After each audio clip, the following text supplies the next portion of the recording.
اذان دے دیں.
Amir Sahib, where is Amir Sahib, Canada? Are there arrangements for translation, simultaneous running translation from Urdu to English? I'm not asking about the side. The arrangement is made, and are people provided with earphones to understand what's being said, or not? Yes, sir. It's provided. What? It's provided for people sitting at the back. Over there. So there was some gentleman sitting over there who didn't understand Urdu. Perhaps they were informed. No, they were not informed of this arrangement. That is why I thought of it.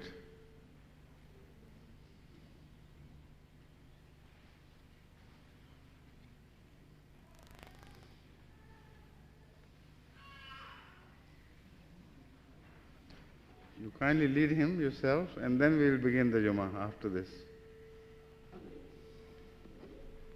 No, he go to walk around, doesn't have to take the shoes off.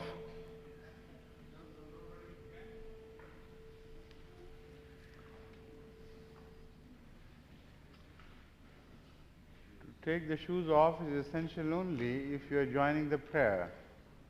But sitting on the sideline doesn't require the taking your shoes off. Just courteous of you to have done that. Thank you.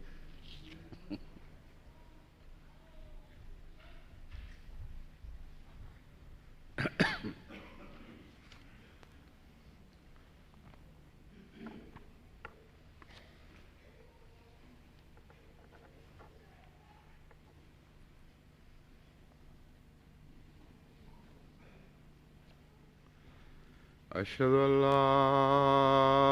إله إلا الله وحده لا شريك له وأشهد أن محمدا عبده ورسوله أما بعد فأعوذ بالله من الشيطان الرجيم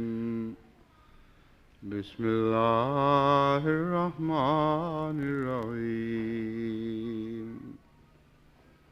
الحمد لله رب العالمين الرحمن الرحيم مالك يوم الدين إياك نعبد وإياك نستعين اهدنا الصراط المستقيم صراط الذين أنعمت عليهم غير المغضوب عليهم ولا الضالين.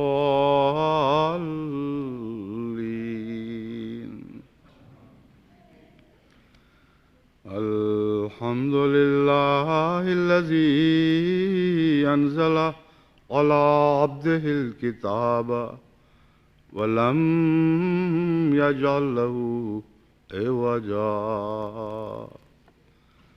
قيما لينذر بأسا شديدا من لدنه ويبشر المؤمنين الذين يعملون الصالحات أن لهم أجرا حسنا ماكثين فيه أبدا وينذر الذين قالوا اتخذ الله ولدا ما لهم به من علم ولا لآبائهم كبرت كلمة تخرج من أفواههم إن يقولون إلا كذبا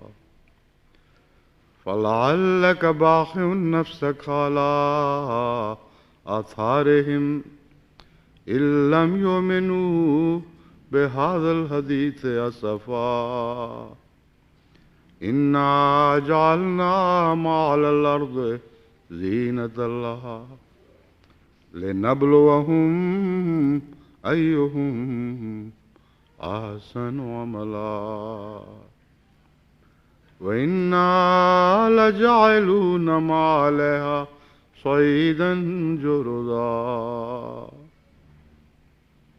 أم حسبت أن أصحاب الكهف والرقيم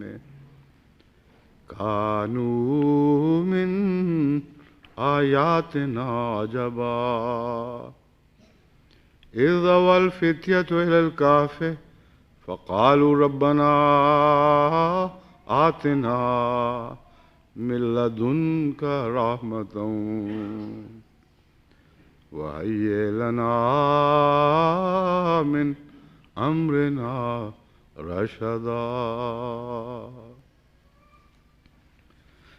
یہ آیات جن کی میں نے تلاوت کی ہے یہ سورہ الکہف کے آغاز سے لی گئی ہیں، اور یہ سورہ کہف تمام تر عیسائیت کے آغاز، اس کے عروج اور اس کے زوال سے تعلق رکھتی ہے۔ حضرت اقدس محمد مصطفیٰ صلی اللہ علیہ وآلہ وسلم نے ایک موقع پر فرمایا کہ اگر تمہیں دجال کا خوف ہو اور دجال سے بچنے کے لیے کچھ کرنا چاہو تو سورہ کہف کی پہلی 10 آیات اور آخری 10 آیات کی تلاوت کیا کرو۔ سونے سے پہلے سورہ کہف کی پہلی 10 اور آخری 10 آیات کی تلاوت کیا کرو۔ ان آیات کا انتخاب میں نے آج اس لیے کیا ہے کہ ان کا تعلق اس گہرے فکر کے اظہار سے ہے جس سے ان آیات کا آغاز ہوتا ہے کہ وہ لوگ جن کا سفر توحید سے شروع ہوا، جب انہوں نے خدا کا بیٹا بنا لیا اور خدا کا ایک شریک ٹھہرا لیا تو پھر ان کا کیا انجام ہوا اور یہ سفر پھر کن کن خطرناک نتائج پر منتج ہوا۔ یہ ایک تفصیلی مضمون ہے اور سورہ کہف کا تعلق جیسا کہ آغاز مسیحیت سے ہے ویسا ہی آج کے زمانے سے بھی ہے، اور آج کے زمانے کے بعد آنے والی خبروں کا بھی اس صورت میں ذکر ہے۔ لیکن اس تفصیلی مضمون کو چھیڑے بغیر میں مختصراً آپ کو اس کے مضمون کے خلاصے سے آگاہ کرتا ہوں، کیونکہ اس کو سمجھنے کے بعد آپ میں ان قوموں میں تبلیغ کا ایک نیا جذبہ پیدا ہوگا، اور جس طرح اللہ تعالیٰ ہم سے چاہتا ہے اس کے مطابق ہم ان قوموں کو پیغام پہنچانے کے مستحق ٹھہریں گے۔ سب سے پہلی بات یہ بیان ہوئی ہے کہ خدا تعالیٰ ایک ہے اور اس کے سوا کوئی معبود نہیں ہے، اور اس نے ہی اس ایک خدا نے اپنے بندے محمد رسول اللہ پر یہ کتاب نازل فرمائی ہے تاکہ ان قوموں کو ڈرائے جنہوں نے خدا کا بیٹا بنا لیا ہے، اور اس کے بد انجام سے ان کو آگاہ کرے، اور ان مومنین کو خوشخبری دے جو حق پر قائم رہتے ہیں اور ایک خدا کی ذات سے وابستہ رہتے ہیں،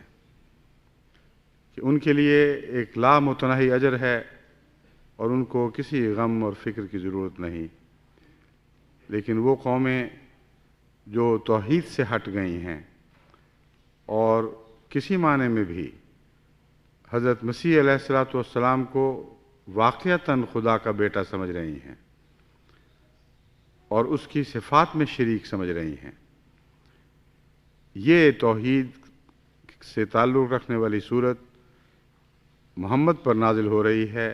اس وجہ سے تاکہ وہ ان کو سمجھائے کہ ان کی غلطی ہے۔ چنانچہ یہ آواز اب کچھ بہک گئی ہے، پہلے صاف آواز فیڈ بیک سے لگ رہا تھا کہ ٹھیک ہو رہی ہے، لیکن اب اس وقت اس میں کمی آ گئی ہے۔ ٹھیک ہو رہا ہے؟ لاؤڈ سپیکر کا انتظام ٹھیک ہے؟ بہرحال کچھ ہوا ہے کیونکہ اس میں اچانک اس کے بیہیویئر، اس کے طرز عمل میں تبدیلی پیدا ہوئی ہے۔ پہلے جب میں بول رہا تھا تو اس کی آواز پوری واپس مجھے محسوس ہو رہی تھی کہ یہ آواز پوری طرح آگے پہنچ رہی ہے، لیکن اب کچھ یہاں کسی قسم کی کچھ خرابی واقع ہوئی ہے جس کی وجہ سے اب وہ سمجھ نہیں آ رہی مجھے۔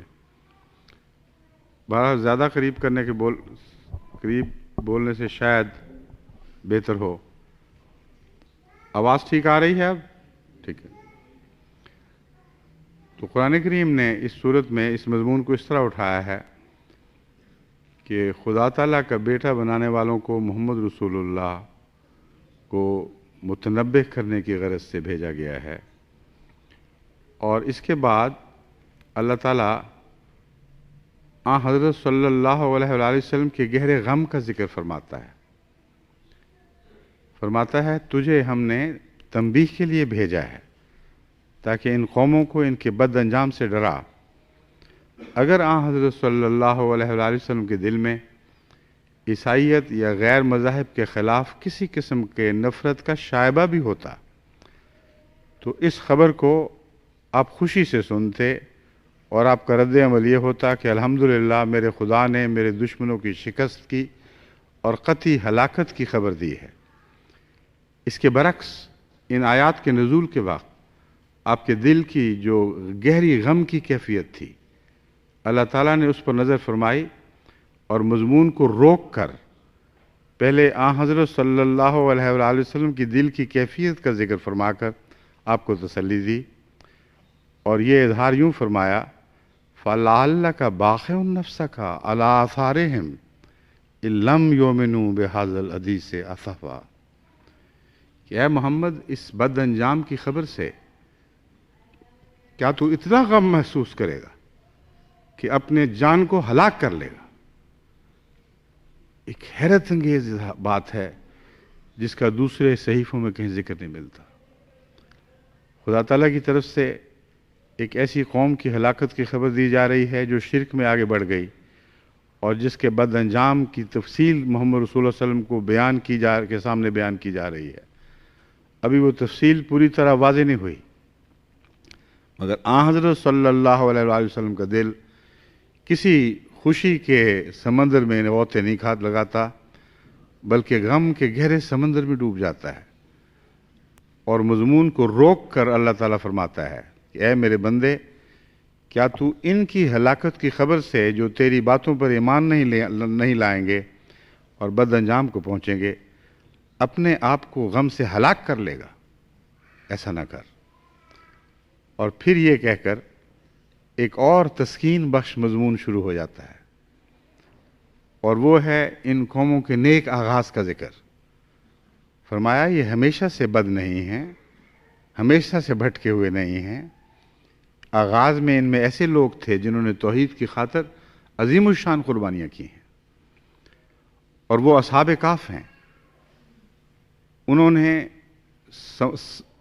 سطح زمین کی زندگی کو ترک کر کے غاروں میں پناہ لینے کو زیادہ پسند کر لیا، کیونکہ سطح زمین پر شرک غالب تھا اور وہ اپنی توحید کو بچانا چاہتے تھے۔ اس لیے توحید کے نتیجے میں ان سے جو دشمنیاں مول لی گئیں، ان کے لیے زمین کی سطح پر بسنا بسا اوقات ناممکن ہو گیا، اور وہ اپنے ایمان اور توحید کی حفاظت کی خاطر غاروں میں پناہ لینے پر مجبور ہو گئے۔ اور ان کا بہت ہی محبت اور پیار کے ساتھ ذکر ہے جو اس کے ساتھ چل پڑتا ہے، لیکن اس سے پہلے یہ واضح فرما دیا گیا ہے کہ سطح زمین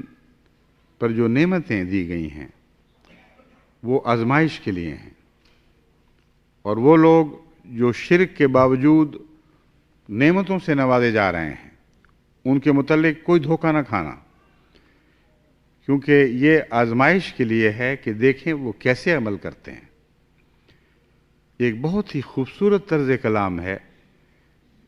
اصحاب کہف کے ذکر سے پہلے زمین کی سطح کی رونقوں کا ذکر فرما دیا،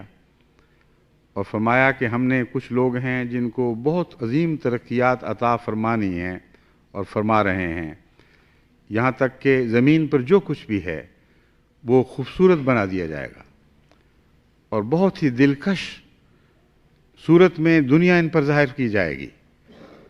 یہاں تک کہ یہ اس دنیا کی محبت میں اور اس کے عشق میں غرق ہو جائیں گے اور سرتاپا اسی کے ہو رہیں گے، اور بھول جائیں گے کہ یہ تو ان کے لیے آزمائش تھی، اور یہ بھی بھول جائیں گے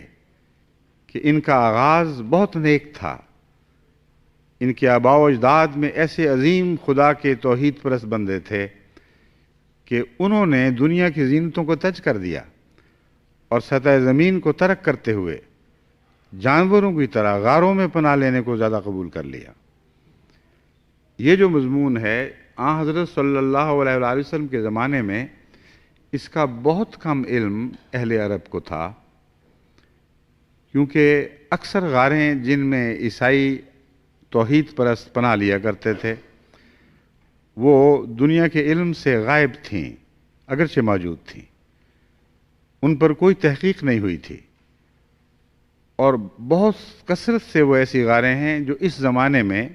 جو پچھلی 1-2 صدیوں میں دریافت ہوئی ہیں، اور مزید ان کے اوپر تحقیقات جاری ہے، اور جتنی تحقیقات آگے بڑھ رہی ہے قرآن کریم کے اس دعوے کی صداقت کے مزید ثبوت مہیا ہو رہے ہیں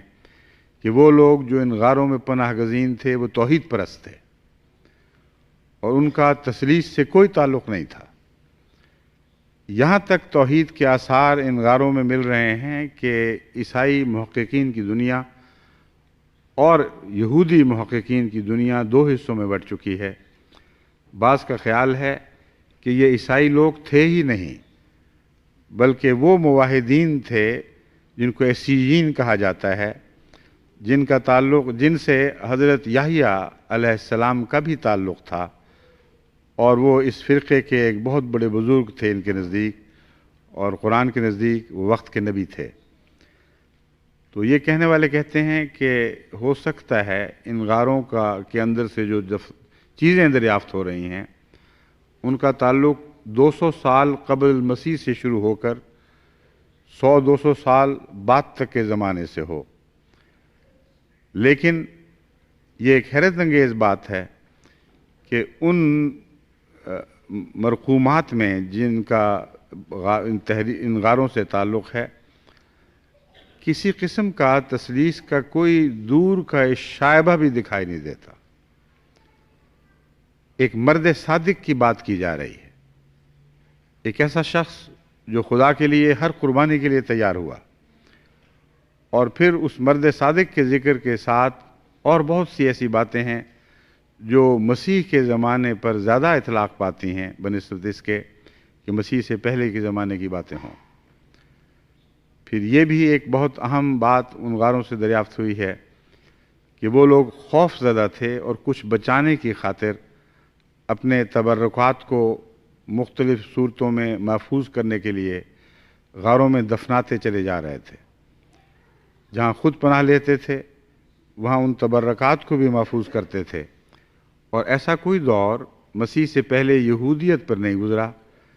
کہ ان کو اپنے تبرکات چھپانے کے لیے غاروں میں پناہ لینی پڑے۔ کوئی عہد نامہ قدیم وہاں سے دریافت نہیں ہوا، بلکہ اشارتاً جو بھی ذکر ملتے ہیں وہ عیسائیت ہی کی طرف اشارہ کر رہے ہیں۔ بس قرآن کریم کا یہ بیان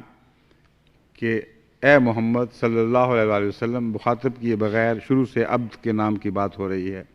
مگر آن حضرت ہی مخاطب ہیں اور پیش نظر ہیں کہ تو ان لوگوں کے انجام سے جو اپنے دل کو ہلاکت میں ڈال رہا ہے، گہرے غم میں مبتلا ہو گیا ہے، ہم تجھے کچھ اچھی خبریں بھی سناتے ہیں جو تیرے دل کو ڈھارس بخشیں گی، کیونکہ تو توحید کا عاشق ہے۔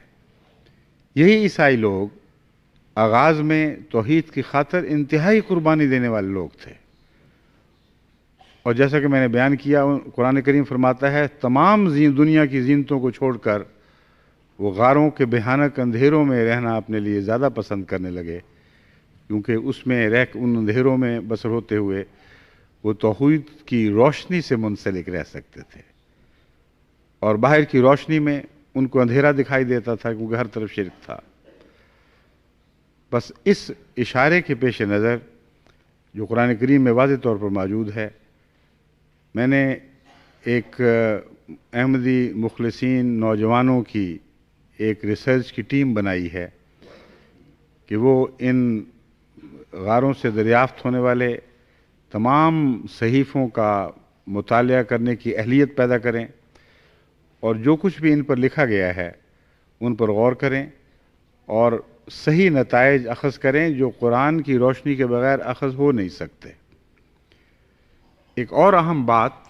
جو اصحاب کہف کے ذکر میں قرآن کریم نے بیان فرمائی ہے وہ اصحاب الرقیم فرمایا ہے اصحاب الکہف والرقیم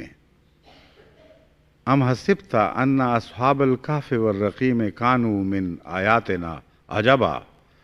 کہ اے محمد کیا تو حیرت میں مبتلا ہے کہ یہ کیسے لوگ تھے جنہوں نے غاروں میں پناہ لی اور وہ اصحاب الرقیم تھے۔ اصحاب الرقیم کا چونکہ کوئی بھی ذکر ایک قرآن کریم کے نزول کے لمبے عرصہ بعد تک بھی غاروں کے تعلق میں معلوم نہیں تھا، اس لیے مفسرین نے رقیم سے یہ معنی لیا۔ رقیم کا ایک معنی ہوتا ہے کتبہ، جس پر کچھ لکھا ہو، اور اصحاب الرقیم کا ایک مطلب ہے تحریروں والے لوگ، لکھنے والے لوگ۔ تو چونکہ ان کو یہ علم نہیں تھا کہ غاروں سے کچھ تحریریں دریافت ہوں گی، اس لیے انہوں نے اپنی تفسیروں میں صرف اس حد تک ترجمہ کیا کہ ان کی غاروں پر گویا کچھ کتبے تھے، ان پر کچھ لکھا ہوا تھا، حالانکہ قرآن کریم ان سب کو اصحاب الرقیم فرما رہا ہے۔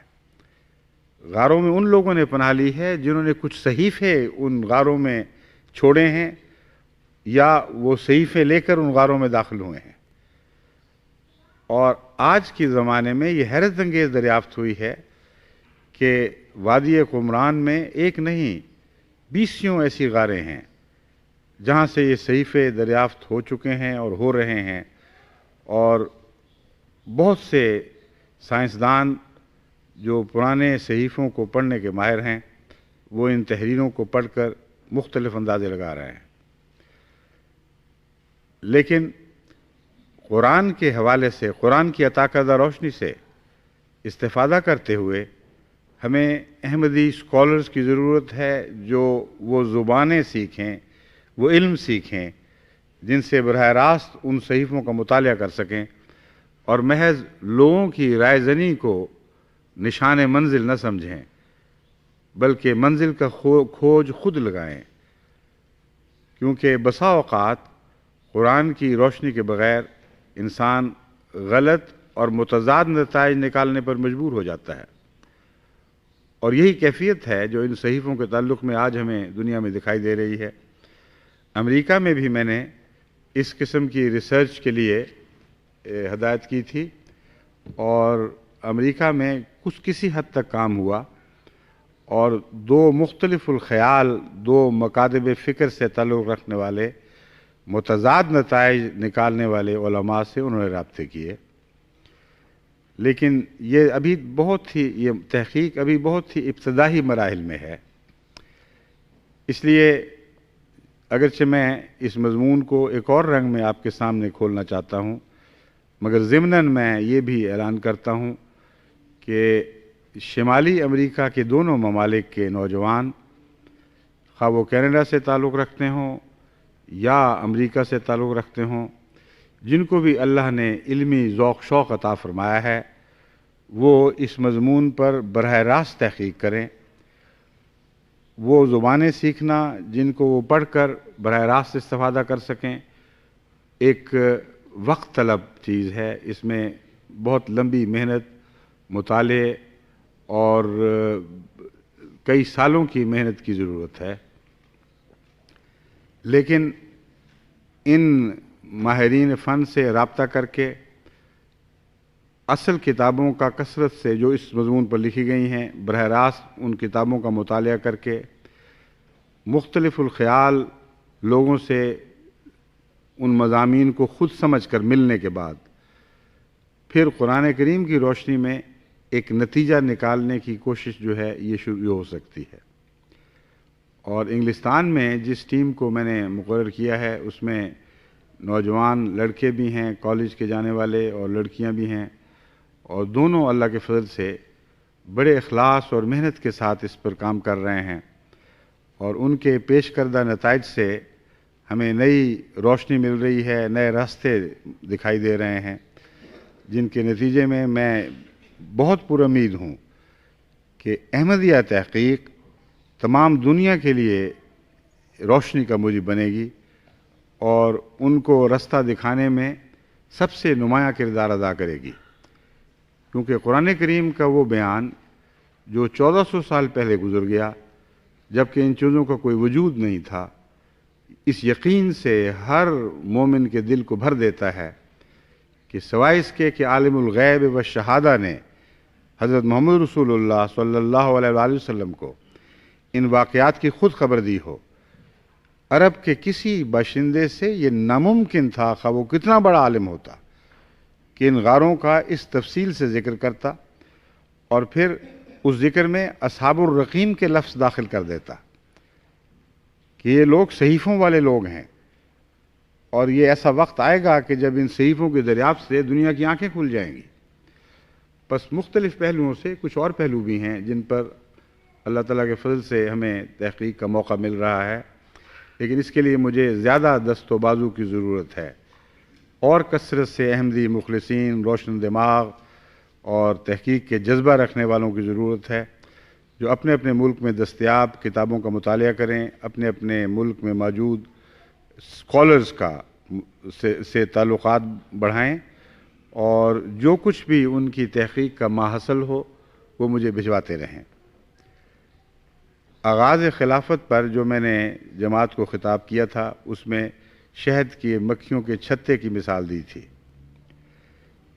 میں نے کہا جس طرح ایک خلیفہ کے گرد ساری جماعت اکٹھی ہو جاتی ہے، اور جس طرح اس کی تمام تر کوشش یہ ہوتی ہے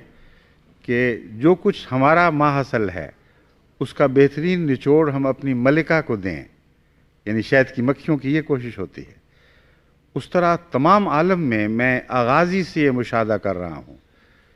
کہ ساری دنیا میں پھیلے ہوئے احمدی جب کسی بہت ہی اچھی چیز کو پاتے ہیں، جب کسی اچھے مطلب کو حاصل کرتے ہیں، تو ان کو چین نہیں ملتا جب تک مجھے اس کی اطلاع نہ دے لیں، اور اپنی خوشی میں یا اس خزانے میں مجھے شامل نہ کرنے جو علم کا خزانہ اللہ نے ان کو عطا فرمایا ہے۔ کوئی اچھی کتاب کا مطالعہ کرتے ہیں تو مجھے اس سے مطلع کرتے ہیں، بعض مجھ سے پوچھتے ہیں کہ تمہیں اتنا بڑے مطالعہ کا کیسے وقت مل گیا؟ جو خلافت سے پہلے کا زمانہ تھا، اللہ نے خود میرے دل میں یہ ذوق و شوق پیدا فرمایا اور توفیق دی کہ اپنے مطالعے کو وسیع کروں، لیکن اب تو یہ میرا مطالعہ نہیں، یہ ساری جماعت کا مطالعہ ہے جو ایک مرکز پہ اکٹھا ہوتا ہے۔ وہ لوگ، وہ مکھیاں جو شہد کھاتی ہیں، اس شہد کے متعلق اللہ تعالیٰ فرماتا ہے کہ اس میں شفا ہے۔ تو مومنوں کی غذا، ان کی روحانی غذا، ان کی جسمانی ہی نہیں، روحانی ہی نہیں بلکہ جسمانی شفا کا بھی موجب بن جاتی ہے۔ یہ ایک بڑا وسیع مضمون ہے جس پر ابھی تحقیق ہونے والی باقی ہے۔ یہ ایک اور پہلو ہے جس پر میں نے بعض عمومی ہدایتیں جماعت کو دی ہیں کہ اس طریق پر اس کی تحقیق کرو، لیکن یہاں جس ذکر میں یہ بات کھول رہا ہوں وہ یہ ہے کہ شہد کی مکھیاں شہد کھاتی ہیں اور اس کا وہ نچوڑ جو ان کے نزدیک سب سے اعلیٰ ہے وہ ملکہ کے سامنے پیش کر دیتی ہیں۔ اور علم کے مضمون میں یہ لطف کی بات ہے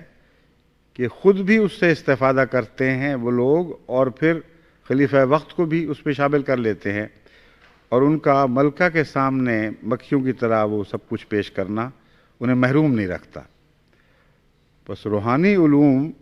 اور دنیاوی نعمتوں میں یہ بڑا فرق ہے۔ دنیاوی نعمتوں میں آپ قربانی کر کے اپنا کچھ حصہ کسی اور دوست یا محبوب کے سامنے پیش کرتے ہیں، جبکہ روحانی دنیا میں خواہ وہ تقوی کی باتیں ہوں یا علم کا مضمون ہو، آپ جب کسی دوسرے کو اس میں شریک کرتے ہیں تو آپ کا علم یا آپ کی روحانیت میں کمی نہیں آتی، آپ کے علم یا روحانیت میں کمی نہیں آتی، بلکہ دوسرے کو فائدہ پہنچتا ہے اور آپ کو پھر مزید فائدہ پہنچتا ہے۔ بس اس طرح جس علم کے متعلق بعض لوگ کہتے ہیں تم نے کیسے حاصل کیا، میں نے کہاں سے حاصل کرنا تھا، یہ اللہ کا احسان ہے کہ اس نے ایسی پیار کرنے والی، محبت کرنے والی شہد کی مکھیوں کی طرح فدائی روحانی جماعت عطا فرما دی ہے کہ جو کچھ بھی ان کو ملتا ہے وہ اس میں مجھے شریک ضرور کرتے ہیں۔ بس اس پہلو سے میں نے جماعت کو بارہا مختلف نصیحتیں کی ہیں کہ اس مضمون پر بھی غور کرو، اس مضمون پر بھی غور کرو، اور مجھے جو محنتوں کا لمبا وقت میسر نہیں ہے اس کی کمی اس طرح پوری ہو جاتی ہے کہ ہزاروں آنکھیں ایسی ہیں جو مطالعہ کے وقت ہمیشہ یہ پیش نظر رکھتی ہیں کہ اس مطالعہ کا ماحصل جس کا کسی رنگ میں بھی جماعت کو فائدہ پہنچ سکتا ہو، ہم وہ خلیفہ وقت کو ضرور پہنچائیں۔ اور جب وہ باتیں مجھ تک ملتی ہیں، مجھ تک پہنچتی ہیں، تو پھر میں ایسے تمام امور کو الگ رکھ لیتا ہوں اور اسے عام ڈاک میں نہیں جانے دیتا جب تک میں خود مطالعہ نہ کر لوں، میری تسلی نہیں ہوتی۔ بس اس پہلو سے جو میں نے آپ سے عرض کیا ہے، اس تمہید کی روشنی میں مجھے نئے اسکالرز کی ضرورت ہے جو سورہ کہف کے مضامین پر غور کرنے کے لیے علمی تحقیقات کریں۔ اور جیسا کہ میں نے بیان کیا ہے، اس کے بعض پہلو ہیں جو میں یہاں بیان نہیں کر رہا، وہ الگ بعض تحقیقات کرنے والے وفود کے سپرد کام کر چکا ہوں، لیکن یہ عمومی تحریک ہے جس پہ کینیڈا اور امریکہ سب شامل ہیں، اور یورپ میں پہلے ہی میں یہ تحریک ذاتی طور پر ملاقاتوں کے دوران بھی کر چکا ہوں۔ دوسری بات جس کی طرف میں متوجہ کرنا چاہتا تھا، اس کا تعلق تبلیغ سے ہے۔ جب آپ سورہ کہف پر غور کرتے ہیں تو دو باتیں قطعی طور پر آپ کے سامنے آتی ہیں۔ اول یہ کہ وہ زینت جس کے جو سطح عرض پر ملتی ہے وہ ان قوموں کو باقی قوموں سے بہت زیادہ عطا ہوگی جن کا عیسائیت سے تعلق ہے، اور سارے قرآن کریم میں قوموں اور مذاہب کے ذکر میں عیسائیت کے تعلق کے سوا کہیں اس شدت کے ساتھ اور اس زور کے ساتھ زینت کی نعمتوں کی عطا کا ذکر نہیں ملتا۔ بس اس سے پتہ چلتا ہے کہ عیسائی دنیا کو جو اللہ تعالیٰ نے غیر معمولی نعمتیں اور حسن عطا فرمایا ہے، یہ خدا تعالیٰ کی طرف سے ایک آزمائش ہے۔ اس آزمائش کا تعلق کس بات سے ہے، کیوں ان قوموں کو منتخب کیا گیا؟ اس کا تعلق دراصل اس مائدہ سے ہے جس کی دعا حضرت مسیح نے مانگی تھی۔ ان کے حضرت مسیح کے حواریوں نے عرض کیا کہ اپنے خدا سے ہمارے لیے آسمانی نعمتیں مانگ، آسمانی نعمتوں کا دسترخوان اتارنے کی استدعا کر۔ عیسائی دراصل اپنی لا علمی میں اور دنیا پرستی کی وجہ سے اس مضمون کو ظاہر پر اطلاق کرتے ہیں۔ وہ سمجھتے ہیں کہ مسیح نے کوئی کھانا مانگا تھا، جو روٹی اتاری گئی آسمان سے، اور وہ روٹی اپنے شاگردوں میں تقسیم کی اور بات ختم ہو گئی۔ یہ بہت ہی بچگانہ تصور ہے اس حقیقت کا، جو ایک عظیم حقیقت ہے جس کا تعلق محض مسیح کے اپنی زندگی کے دور سے نہیں بلکہ عیسائیت کی تمام تاریخ سے ہے۔ حضرت مسیح نے جو کچھ مانگا اس کے جواب میں اللہ تعالیٰ نے جو فرمایا وہ حصہ ہے غور طلب۔ اللہ تعالیٰ نے فرمایا میں نعمتیں دوں گا، یہ نہیں فرمایا کہ ایک دسترخوان اتاروں گا، صرف فرمایا جو تو نے مانگا ہے میں نعمتیں عطا کروں گا، اور ایسی نعمتیں دوں گا جو دنیا میں کسی اور کو نہیں دی گئیں۔ لیکن اگر ناشکری کی گئی، اگر ان نعمتوں سے غلط فائدہ اٹھایا گیا اور توحید کو قربان کر دیا گیا، یہ مضمون اس میں مضمر ہے، تو پھر ان قوموں کو ایسی سزا دوں گا کہ جب سے دنیا بنی ہے کبھی کسی قوم کو ایسی سزا نہیں دی گئی۔ یہ وہ مضمون ہے جس کو سورہ کہف نے پھر اٹھایا ہے اور یہ روشنی ڈالی ہے کہ جو زینت کی دنیا ان کو عطا ہوئی ہے اس سب کو ہم زائل کر دیں گے۔ وَإِنَّا لَجَائِلُونَ مَا عَلَيْهَا صَعِيدًا جُرُزًا، جو کچھ بھی اس پر ہے اسے زائل کر دیں گے اور ان علاقوں کو چٹیل میدان چھوڑ دیں گے۔ اس مضمون کو سورہ طٰہٰ میں بھی بیان فرمایا گیا ہے۔ تو میں جس طرف آپ کو متوجہ کرنا چاہتا ہوں، قرآن کریم کے مختلف بیانات کو آپس میں جوڑیں اور ان کے تعلقات باندھ کر پھر سمجھیں، تو پھر آپ کو سمجھ آئے گی کہ کیسی عظیم کتاب ہے جو عالم الغیب و شہادہ نے محمد رسول اللہ صلی اللہ علیہ وسلم کے دل پر نازل فرمائی، اور تمام زمانے کے علوم اس میں اس طرح بھر دیے جیسے دنیاوی ضرورت کی تمام نعمتیں اس زمین کی سطح پہ اوپر یا نیچے دفن ہیں۔ بس یہ وہ پہلو ہے جس کے پیش نظر آپ کے سامنے تبلیغ کی اہمیت ابھرنی چاہیے، کیونکہ وہ زمانہ قریب تر آ رہا ہے جس میں ہم یقینی آنکھوں کے ساتھ دیکھ رہے ہیں کہ وہ نعمتیں جو مسیح کی دعا سے ان قوموں کو ملی تھیں، ایک توحید پرست مسیح کی دعا سے ان قوموں کو ملی تھیں، شرک میں داخل ہونے کے نتیجے میں مسیح کی حقیقت کی عظمت کو پہچاننے کی بجائے اسے ایک فرضی رومن متھ کی کہانی میں تبدیل کرنے کے نتیجے میں ان کی دنیا کی لذتوں کی پیروی اس رستے سے ہٹ گئی ہے جس رستے پر چلانے کے لیے اللہ تعالیٰ نے نعمتیں عطا فرمائی تھیں۔ اللہ کے شکر کی بجائے ان کے اندر ایک اندرونی رعونت نے سر اٹھایا ہے، یہ سمجھنے لگے ہیں یہ سب کچھ ہماری کوششوں کا نتیجہ ہے۔ کسی کے خیال میں، دور کے خیال میں بھی یہ بات نہیں آتی کہ 2000 سال پہلے خدا کے عظیم بندے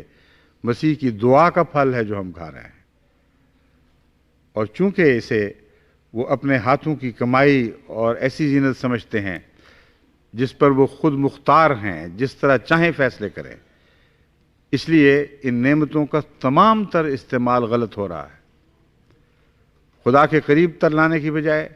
جوں جوں یہ نعمتیں بڑھ رہی ہیں یہ خدا سے دور ہوتے چلے جا رہے ہیں، اور وہ انذار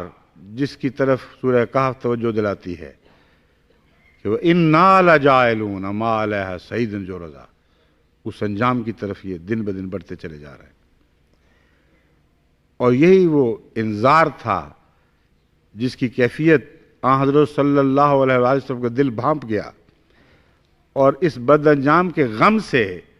آج سے 1400 سال پہلے آپ کے دل نے ایسی تکلیف محسوس کی کہ اللہ تعالیٰ نے فرمایا اے میرے بندے کیا تو ان کے غم میں اپنے آپ کو ہلاک کر لے گا؟ بس ضرورت ہے قرآنی اسلوب کے مطابق ان کے پاک ماضی کی ان کو یاد دلائی جائے، کیونکہ اس مضمون کے مان بعد خدا کہف میں قربانی دینے والوں بزرگوں کا ذکر فرماتا ہے جو عیسائی قوم سے تعلق رکھتے تھے، جو عیسیٰ کے سچے شاگرد تھے۔ بس اس نے ہمیں تبلیغ کا ایک نیا اسلوب عطا فرما دیا، ہمیں سکھایا کہ کس طرح ان قوموں سے بات کرنی ہے۔ دو باتیں بہت اہم ہیں اس میں۔ اول غم،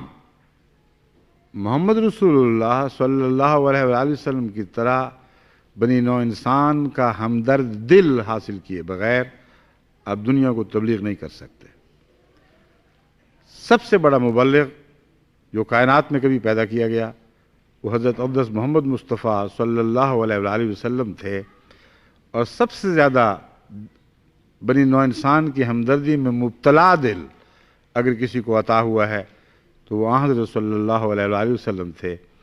جو دنیا دشمن کی ہلاکت کی خبر سے بھی اس قدر غمگین ہو جاتے تھے۔ بس اگر آپ کے دل میں ان کی سچی ہمدردی نہیں ہے، اگر آپ صرف اپنی تعداد بڑھانا چاہتے ہیں، اگر اور ذاتی مفادات کی خاطر آپ تبلیغ کو لیتے ہیں، یا محض ایک سطحی خیال سے کہ ہمیں پھیلنا چاہیے، بڑھنا چاہیے، آپ تبلیغ کا خیال دل میں جماتے ہیں، تو یہ ساری وہ باتیں ہیں جو بظاہر اچھی ہیں مگر ان میں گہرائی نہیں ہے، جو بظاہر اچھی ہیں مگر اثر سے خالی رہیں گی۔ بس وہ لوگ جو دل کی گہری ہمدردی کے بغیر کسی قوم کو ہدایت ہدوا کی طرف بلاتے ہیں، ان کی باتوں کا اثر نہیں ہوتا، ان کی طرف توجہ نہیں دی جاتی۔ بس یہ راز سورہ الکہف سے سیکھیں کہ وہ دل لے کر تبلیغ کے لیے نکلنا ہوگا جس کو یقین ہو کہ ان قوموں کے بد انجام کا وقت قریب آ رہا ہے، اور وہ اس کے نتیجے میں سخت بے چین ہو، ایسا دکھ محسوس کرے کہ بے اختیار ان قوموں کی ہدایت کے لیے نکل کھڑا ہو۔ یہ ایسی حقیقت ہے جس سے روزمرہ کی زندگی میں آپ اپنے دل پر چسپاں تو کر کے دیکھیں، تب آپ کو معلوم ہوگا کہ کس حد تک آپ داعی اللہ ہیں اور کس حد تک نہیں ہیں۔ داعی اللہ یقین سے پیدا ہوتا ہے، اور یقین دو چیزوں پر مشتمل ہے، ایک خوشخبریوں پر یقین، خدا کے سچے وعدوں پر یقین، اور ایک انذار اور منذر خبروں پر یقین اور خدا کے وعید پر یقین۔ وعدہ عربی میں اس خوشخبری کے لیے استعمال ہوتا ہے جس کو عطا کرنے کا کوئی عہد کر لے، اور وعید ایسی خبر سے تعلق رکھتا ہے جس میں ڈرانا ہو اور خوف ہو کہ اگر تم یہ کرو گے تو ضرور اس کا یہ نتیجہ نکلے گا۔ بس جب تک ان دونوں باتوں کا یقین نہ ہو انسان حقیقت میں داعی اللہ نہیں بن سکتا، کیونکہ قرآن کریم کی بیان کردہ تاریخ میں تمام انبیاء کا تعارف بشیرم و نذیرہ کے ذریعے کروایا گیا ہے۔ یا تو وہ بشیر تھے یا وہ نذیر تھے، اور کوئی تیسرا تعارف نہیں ملتا، دو ہی حیثیت ہیں، یا منذر ہیں یا مبشر ہیں۔ تو منذر وہ ہے جس کو یقین ہے کہ اللہ تعالیٰ کا عذاب جس کا وعدہ دیا گیا ہے وہ ضرور آنے والا ہے، وہ کلب حق ہے، اسے کوئی ٹال نہیں سکتا۔ اور مبشر وہ ہے جسے یقین ہے کہ جو خدا کی باتوں پر ایمان لائے گا وہ ضرور ان بدیوں سے بچایا جائے گا۔ بس اگر کسی عمارت میں آگ لگی ہو اور آپ جانتے ہوں کہ نکلنے کا رستہ ہے، اور بغیر آواز دیے خود نکل جائیں اور تسلی پا جائیں کہ میں نے اپنی جان کو بچا لیا، تو یہ بچنا حقیقت میں آپ کی روحانی ہلاکت ہے، جسے اپنے بھائیوں کا پاس نہیں، جسے یہ خوف نہیں کہ اس عمارت میں کئی بچے، کئی معصوم عورتیں، کئی بوڑھے، کئی بیمار بھی پڑے ہوں گے۔ جب تک وقت کے اوپر ان کو متنبہ نہ کیا جائے، ان کو نکلنے میں مدد نہ کی جائے، اس وقت تک میرا اکیلا اپنی جان بچا لینا کافی نہیں ہے۔ اس وقت تک حقیقی انسانیت انسان میں پیدا نہیں ہو سکتی، اور انسانیت کے بغیر کوئی مذہب آ ہی نہیں سکتا۔ حضرت مسیح موعود علیہ الصلوۃ والسلام نے جو مذہب کی مختلف مناظر بیان فرمائی ہیں ان میں فرمایا ہے کہ مذہب کا کام ہے پہلے حیوان کو بشر بنانا. ایک ایسا انسان جو محض حیوانی زندگی بسر کر رہا ہے، اسے انسانیت کے تقاضوں کا علم نہیں ہے، وہ خود غرضی میں مبتلا ہے، اپنے نفس کی خواہشوں کی پیروی کر رہا ہے. اسے سب سے پہلے عام انسانیت کے آداب اور اسلوب سکھانا، پھر فرماتے ہیں کہ وہ انسان جو مہذب ہو جائے اس کو باخدا انسان بنانا پھر مذہب کا دوسرا کام ہے. تو اگر پہلی منزل ہی طے نہیں ہوئی تو دوسری منزل تک کیسے پہنچ جائیں گے؟ پہلی منزل کی سیڑھیاں پھلانگ کر دوسری منزل کی سیڑھیوں میں تو آپ داخل ہو نہیں سکتے. بس بہت سی دنیا کے لوگ ان خوش فہمیوں میں مبتلا رہتے ہیں کہ ہم مذہبی ہیں، ہم مذہب پر عمل کر رہے ہیں، قرآن کریم کو سمجھ رہے ہیں، اس کی تلاوت کرتے ہیں، نماز پڑھ رہے ہیں، کافی ہے. کئی غیر احمدی بھی ہم سے یہ سوال کرتے ہیں کہ کیا میرا نماز پڑھ لینا کافی نہیں؟ کیا تلاوت کافی نہیں؟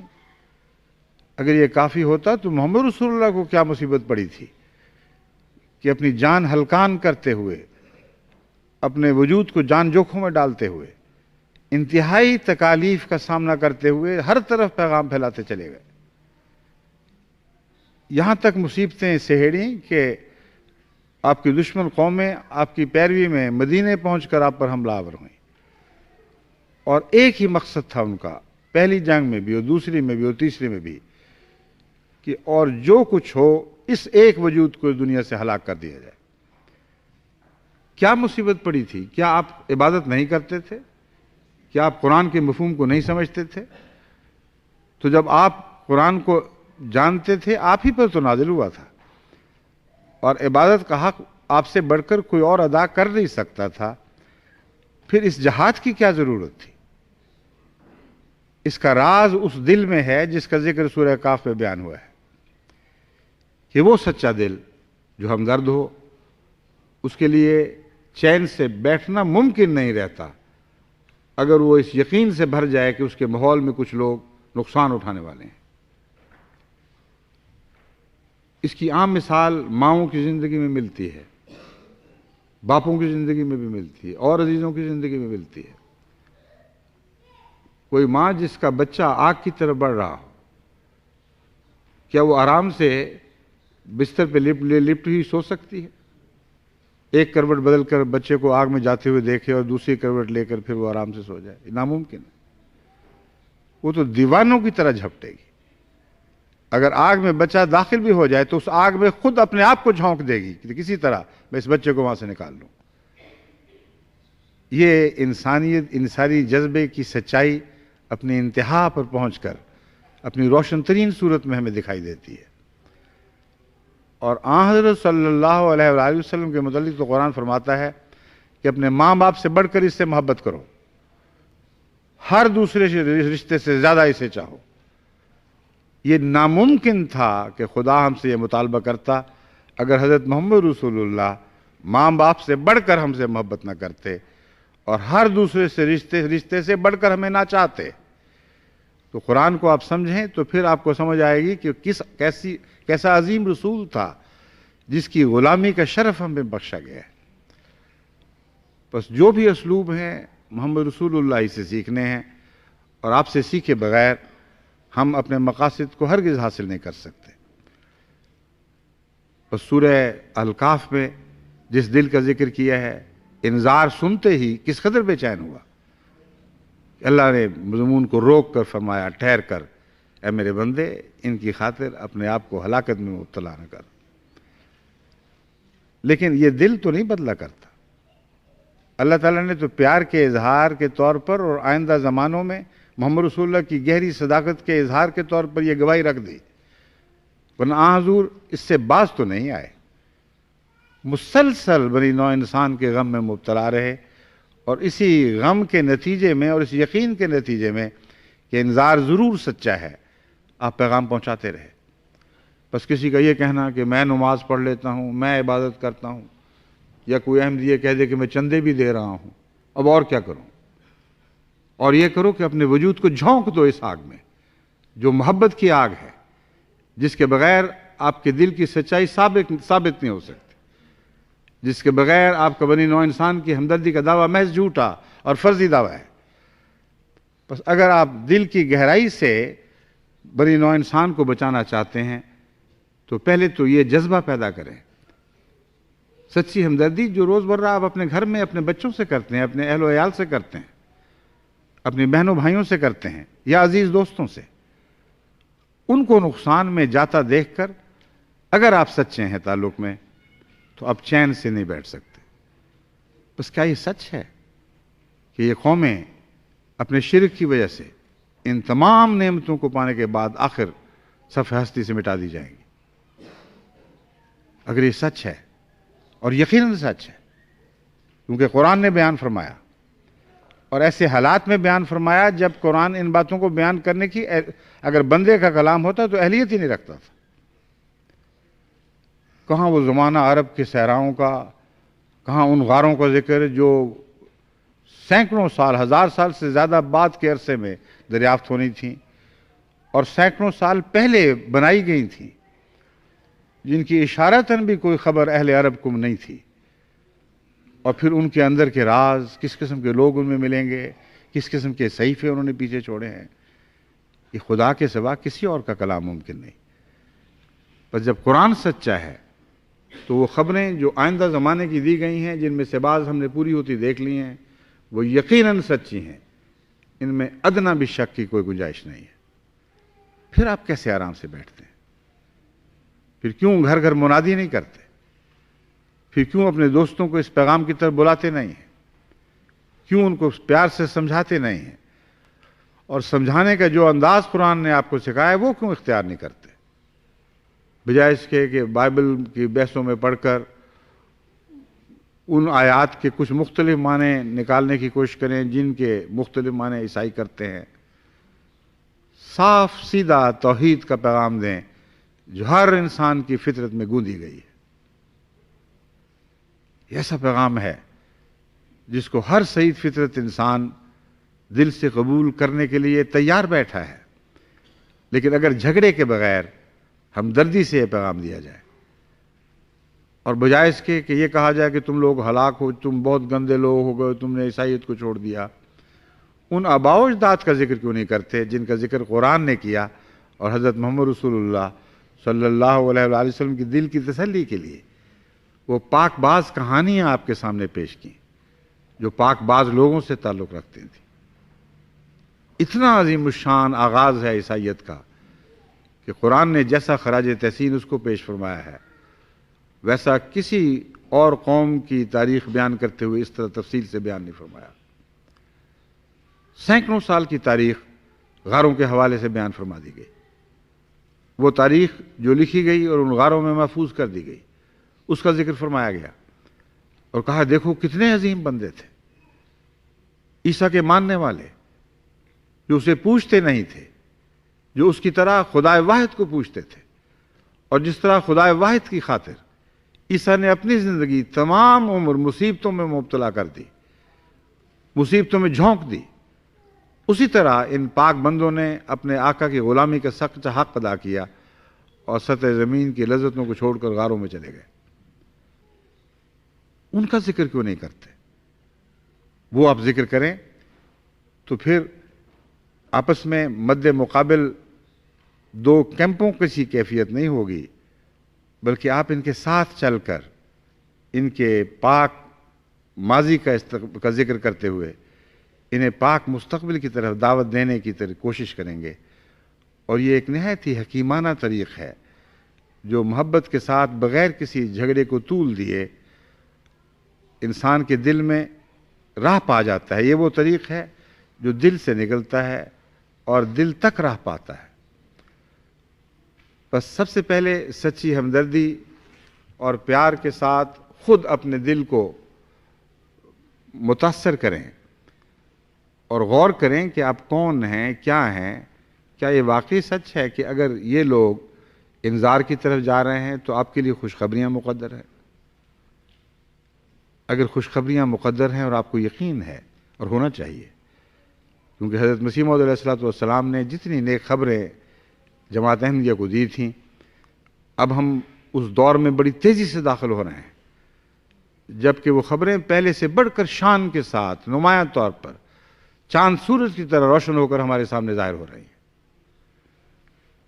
اس دور میں داخل ہونے کے بعد کیا آپ کو خوشخبریوں پر یقین نہیں؟ اگر ہے تو پھر ان خوشخبریوں کے مزے کیسے لوٹیں گے جبکہ آپ کا سارا ماحول ہلاک ہو رہا ہوگا؟ ایک انسان جسے نعمتیں میسر ہوں وہ کیا بھوکوں میں بیٹھ کے بھی اکیلا ان نعمتوں سے فائدہ اٹھا سکتا ہے؟ بس پھر وہی دل کی بات ہے، انسانی قدروں کی بات ہے۔ اگر آپ کے دل میں حقیقت میں انسانیت سے تعلق ہو تو ان کا غم کی خبر آپ کو بے چین کر دے گی تاکہ ان کو غم سے بچانے کی کوشش کریں، اور اپنی خوشیوں کا خیال آپ کو اور زیادہ انگیخت کرے گا کہ اپنے ساتھ کچھ اچھے خوشیوں میں شامل لوگ تو پیدا کر لیں، ورنہ وہ نعمت کیا نعمت ہوگی جبکہ ارد گرد لوگ بھوکوں مر رہے ہوں اور ایک انسان بیٹھا اکیلا ان نعمتوں سے استفادہ کر رہا ہو۔ جماعت احمدیہ کو تو اللہ تعالیٰ نے ایک گداختہ دل عطا فرمایا ہے، یہاں تک کہ مجھے بعض دفعہ دنیا کے کونے کونے سے جو خط ملتے ہیں ان میں یہ ذکر ملتا ہے کہ آپ نے جب بوسنیا کے مظلوموں کا ذکر کیا، ان کے مظلوم فاقہ کشوں کا ذکر کیا، تو کچھ دیر کے لیے تو ہمیں کھانے کی لذتیں بھول گئی، ہماری زندگی کے سکون حرام ہو گئے۔ بعض کہتے ہیں ہم نے رو رو کر ان کے لیے دعائیں کی اور دل چاہا کہ جو کچھ ہے ہم قربان کر دیں۔ ایک احمدی خاتون میرے پاس آئی، اس نے کہا یہ میرا سر سے پاؤں تک کا سارا زیور ہے، یہ میری مظلوم بوسنیا کی بہنوں کے لیے وقف ہے۔ میں نے کوشش کی کہ کچھ تو اس کو واپس کروں تو رو پڑی کہ مجھے یہی ڈر تھا، خدا کے لیے اگر آپ میری خوشی دیکھنا چاہتے ہیں تو ایک ذرہ بھی اس کا واپس نہ کریں، تمام تر لے لیں، میں ننگی بدن زیوروں کے بغیر زیادہ اچھی ہوں، کیونکہ مجھے زیادہ سکون مل رہا ہے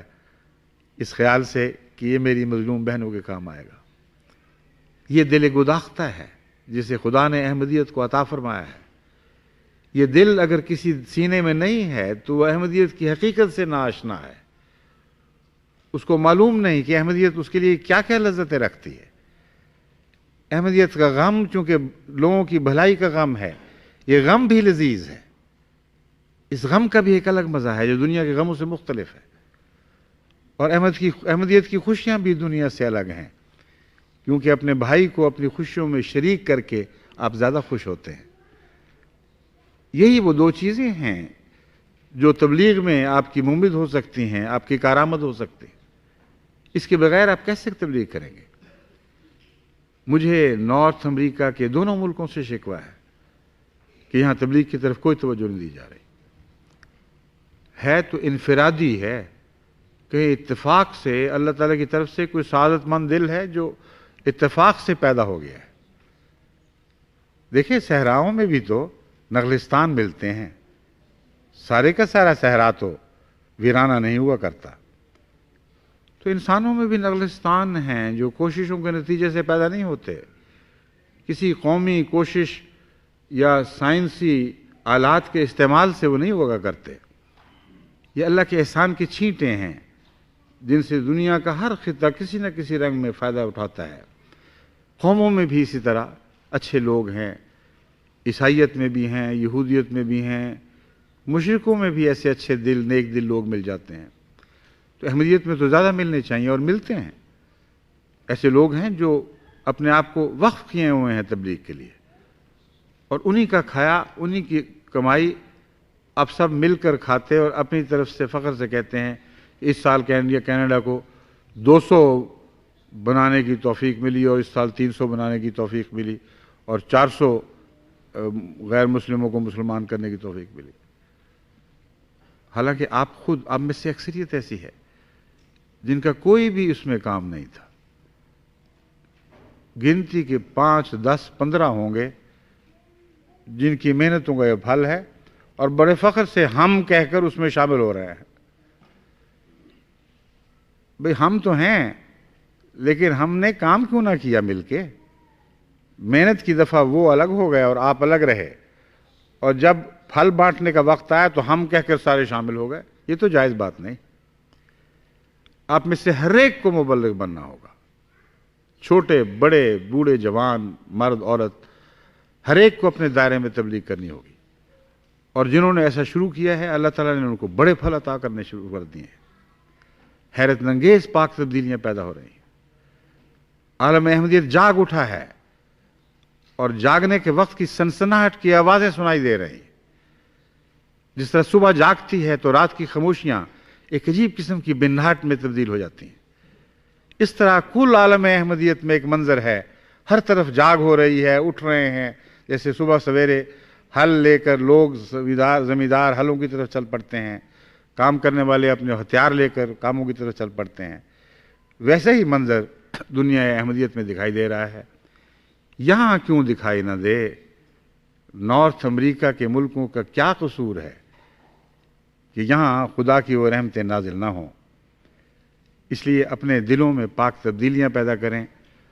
اور اس جذبے کو اپنے دل میں جاگزین کر لیں، اپنی زندگی کا مقصد بنا لیں. جن مقاصد کو لے کر آپ دنیا کماتے ہیں وہ ایسے مقاصد ہیں جو آپ کی ساری زندگی پر قابض ہو جایا کرتے ہیں. ہر نقصان آپ کو تکلیف دیتا ہے، ہر فائدے کی خوشی ہوتی ہے،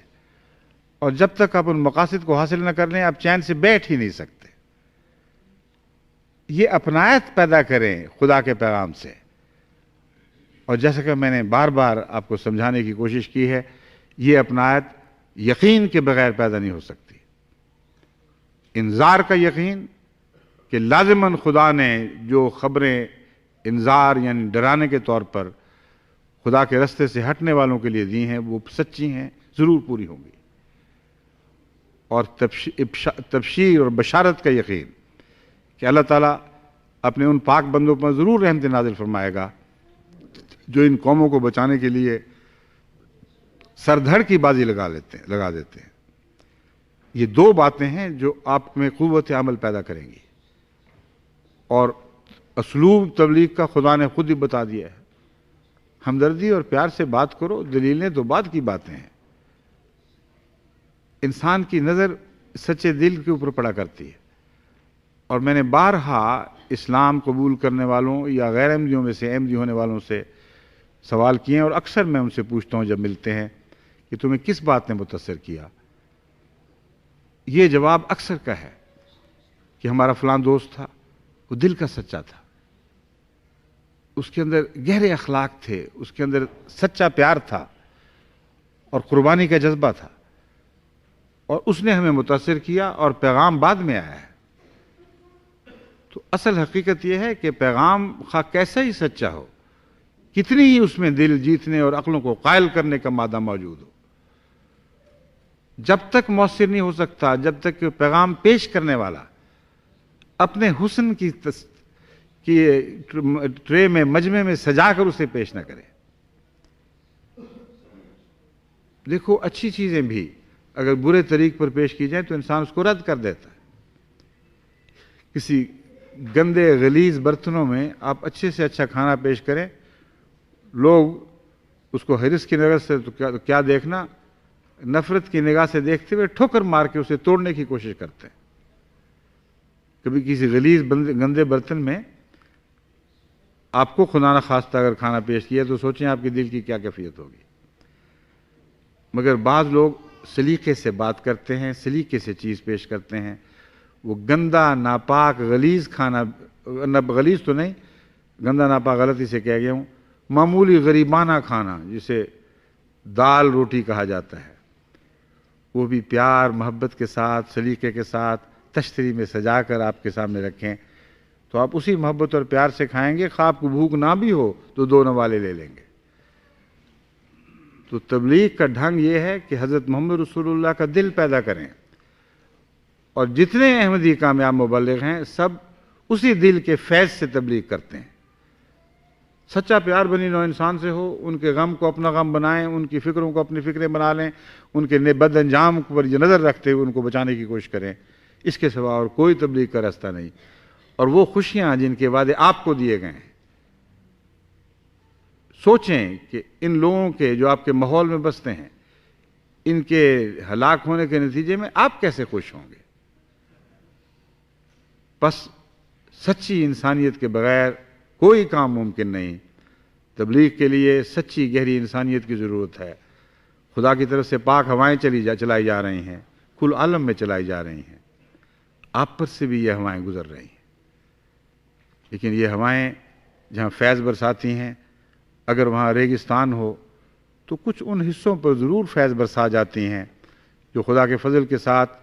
اگانے کی صلاحیت رکھتے ہیں، ورنہ ریگستان پھر ریگستان ہی رہتا ہے۔ بس اپنے دلوں کی حالتوں کو تبدیل کریں اور زرخیز زمینیں بنائیں تاکہ کل عالم پر جو خدا کے فضل کی برساتی اور نمو دینے والی ہوائیں چلائی جا رہی ہیں، ان سے آپ بھی فیض پائیں اور آپ کے ارد گرد بسنے والے بھی فیض پائیں۔ ان قوموں میں آپ غریب ملکوں سے آئے ہیں، ان سے استفادہ کرتے ہوئے یہ بھی تو خیال کریں کہ آپ پر فرض ہے کہ ان کو کچھ فیض پہنچائیں۔ یک طرفہ فیض ان سے لیتے چلے جائیں اور جھوٹے شکوے کریں کہ ان لوگوں میں ریسزم پایا جاتا ہے، یہ ہمیں نفرت کی نگاہ سے دیکھتے ہیں۔ یہ جھوٹے شکوے اس لیے ہیں کہ اگر آپ اس فیض کے بدلے ان کو فیض نہیں پہنچاتے تو پھر واقعتاً آپ کو یہاں رہنے کا کوئی حق نہیں ہے۔ بس احمدیت تو فیض سے مالا مال ہے۔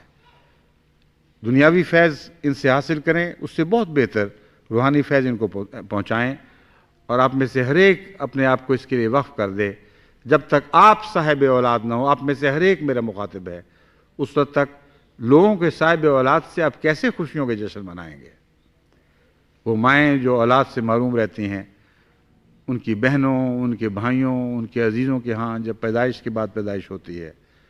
خوش تو ہوتی ہیں مگر روتی ہوئی آنکھوں کے ساتھ، ان کے دل غمگین ہوتے ہیں اور علیحدگی میں سجدہ ریز ہو کر اللہ کے حضور گریہ ازاری کرتی ہے کہ اے خدا ہمیں کیوں اس خوشی سے محروم رکھا ہے؟ تو دنیا احمدیت پر نظر ڈال کر ان کے ہاں جو روحانی پیدائشیں ہو رہی ہیں ان کو بھی اس سچی آنکھ سے دیکھیں، اور اگر آپ اس روحانی پیدائش سے محروم ہیں تو اسی طرح خدا کے حضور سجدہ ریز ہوں کہ جس طرح ہمارے دوسرے بھائیوں کو روحانی اولاد سے متمتع فرما رہا ہے، کچھ رحم و کرم کی چھینٹیں ہم پر بھی ہوں۔ اس سچے دل اور نیک دعاؤں کے ساتھ اگر آپ کام کریں گے تو میں آپ کو یقین دلاتا ہوں کہ وہ انقلاب یہاں بھی ضرور برپا ہوگا، اور دیکھتے دیکھتے آپ کی کائے پلٹ جائے گی اور آپ کا ماحول بدلنا شروع ہو جائے گا۔ اللہ کرے کہ ایسا ہی ہو۔ اب چونکہ اس حال کا وقت جو جس وقت کے لیے لیا گیا تھا ختم ہو رہا ہے اور ہم نے سفر پر بھی جانا ہے، اس لیے میں اس خطبے کو ختم کرتا ہوں اس امید پر کہ میرے دل کی باتیں جو دل سے اٹھی ہیں آپ کے دل میں جاگزین ہوں گی اور اثر دکھائیں گی۔ اللہ کرے کہ ایسا ہی ہو۔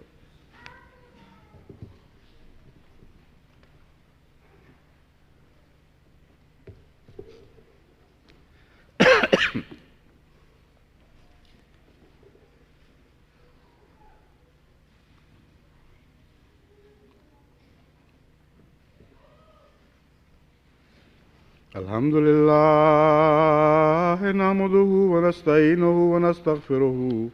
ونؤمن به ونتوكل عليه ونعوذ بالله من شرور أنفسنا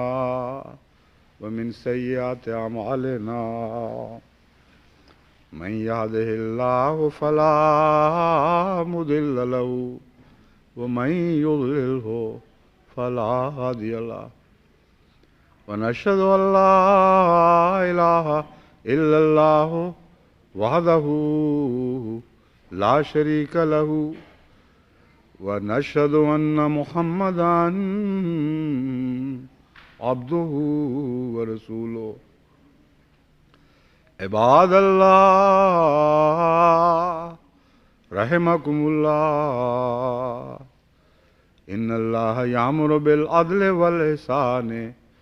وإيتاء ذي القربى وينهى عن الفحشاء والمنكر والبغي يعظكم لعلكم تذكرون اذكروا الله يذكركم وادعوه يستجب لكم وَلَذِكْرُ اللَّهِ أَكْبَرُ.